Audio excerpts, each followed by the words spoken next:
Future Aiden here. I made a massive mistake with this. Watch till the end to find out what it was. Do you live in a hard water area and you feel like you spend half your bloody life cleaning limescale from the shower? Because this is what mine looks like after a short amount of time. And this little filter that I've added has been catching chunks of limescale coming out of the electric shower. This has slowed down this getting blocked, but it's still not stopped it. There's hundreds of videos out there showing you how to actually clean this stuff, but there's none out there that show you how to try and stop it in the first place. Hey Maggie. So in today's project, I'm going to fit these two cheap filters to see if we can stop the build-up without fitting an expensive water softener. My water comes from 18 meters under the ground just here. I already have filtration on the borehole system, but filtration doesn't remove dissolved calcium and magnesium. So although the water looks clean, it absolutely destroys showers, taps and glass screens. And when it comes to heating elements, that's where it can get really bad. That is just mental. I'm forever trying to clean the shower head, clean the filter. It's just ridiculous. Look at it. Now, normally the proper way to deal with hard water is to use a traditional saltwater softener. Those systems actually remove calcium and magnesium from the water using something that's called ion exchange. Basically, the minerals that cause the limescale get swapped out inside the softener using resin beads and salt. And they work really well, but they're expensive and it's a bigger install. These filters are different though, so they don't technically soften the water or remove the minerals. This one's a TAC filter, template assisted crystallization. And the idea is that instead of removing the minerals, it changes the way the crystallization happens, which makes it less likely to stick to stuff. And this one here is a polyphosphate filter. This one works slightly differently. It releases small amounts of polyphosphate, which coats the actual minerals, and it helps them stop sticking to stuff and forming hard scale. So whilst neither of these technically soften the water like a proper water softener, they are much cheaper and they're easier to install, and you don't need to worry about salt and all that palaver. Plus, you can actually drink the water that comes out of this, unlike a traditional water softener. And even if these go halfway to reducing the amount of scale and build up, that's a win in my books. Less cleaning and maintenance. So this is where my water comes in, and I'm going to put the filtration system roughly there. I'm going to shift this about. These are 10-inch and you can get them in these type of housings. These are 10-inch ones.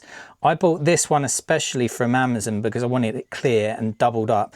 Originally, I had these two and they come with different fittings. You can get like 15mm ones, etc.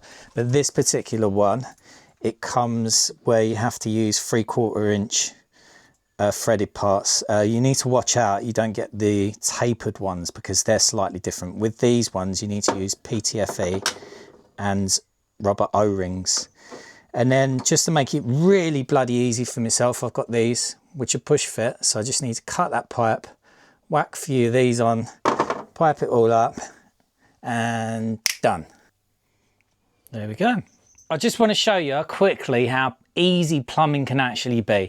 Now I can solder, I can bend pipe, I can do all that jazz, but I've had these 8 years, they're just in the plumbing box. I thought I was going to use them on a heating system, but I never.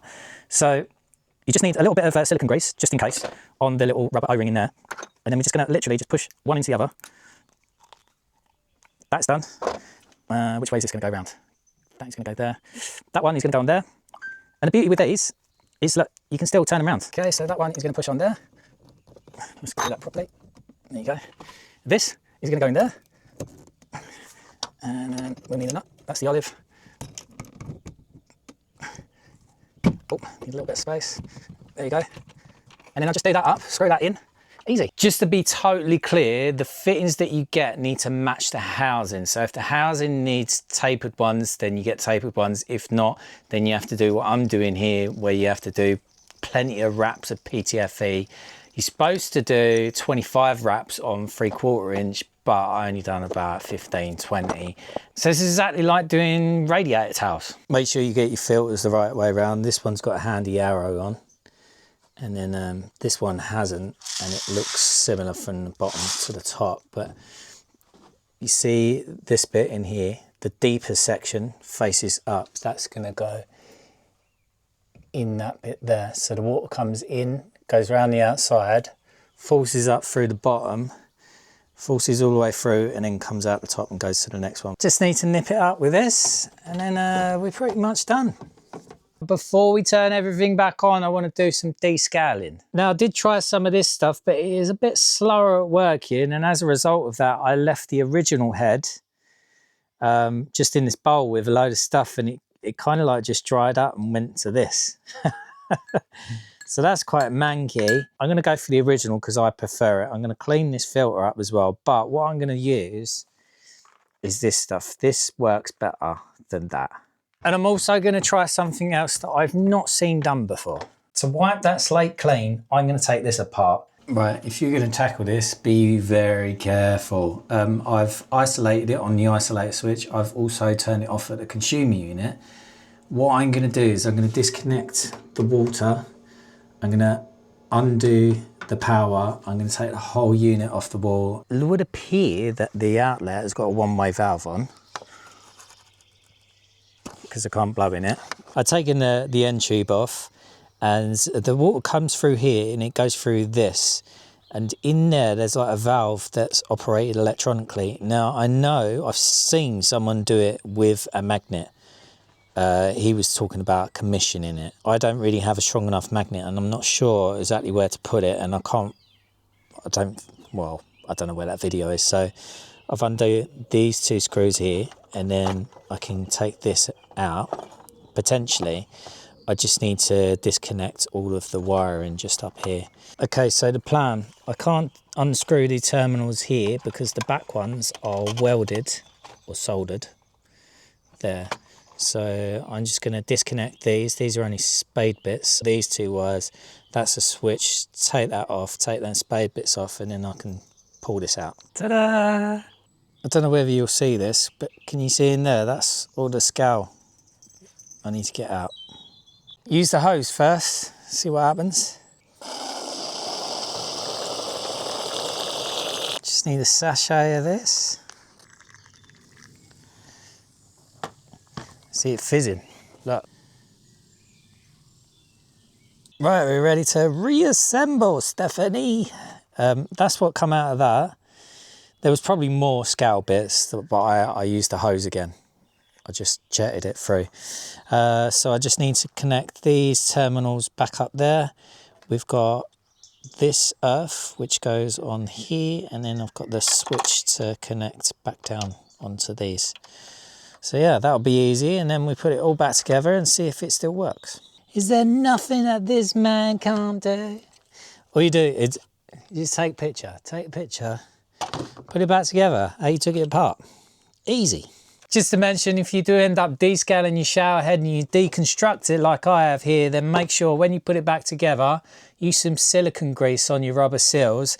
Otherwise it doesn't seal properly and you end up with water going everywhere. Okay, everything's back together. I'm gonna turn the water back on and we're gonna hope that we don't have any leaks.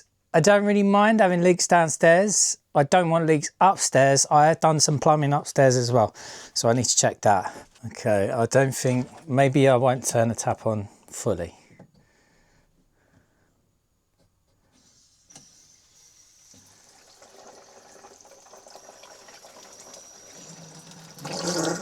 Oh, that's still on.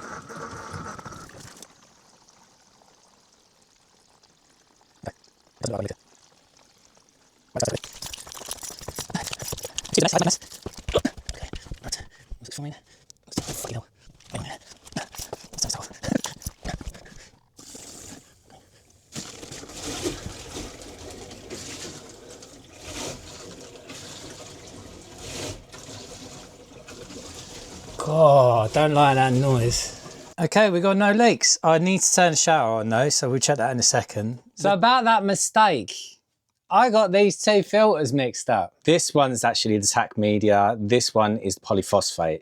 Plus I put them in the wrong way around. So the tack one comes first before the polyphosphate because the polyphosphate will bind to the tack media and stop it working. That's the reason why this comes first. If you're on the mains, you might need a pre-filtration system because chlorine affects this as well as metals, which I don't have either because I've got a filtration system over there. I don't have chlorine because I'm not on the mains. In terms of replacement and time frames, this one is maybe 1 to 3 years. This one is probably 3 to 6 months.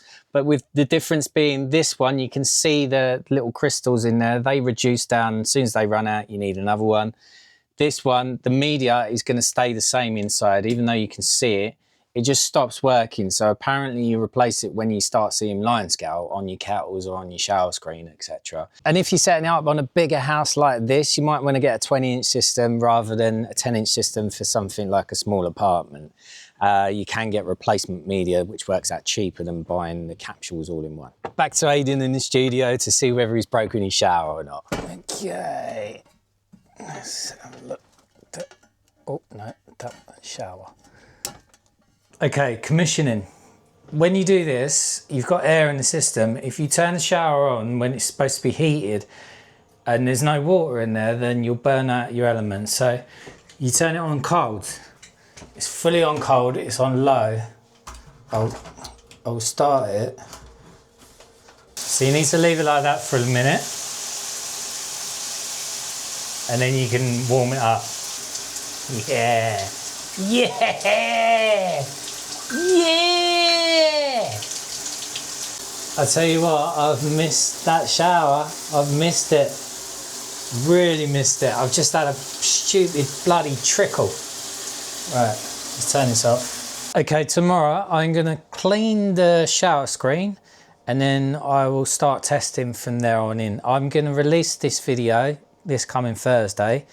It is the 22nd of May now, so I will know for sure if them filters work within, say, 2 months. So in August, ask me if you're watching it in August or later. This is 2026, or just remind me on another video if you subscribe, and I will tell you whether them filters make a difference or not.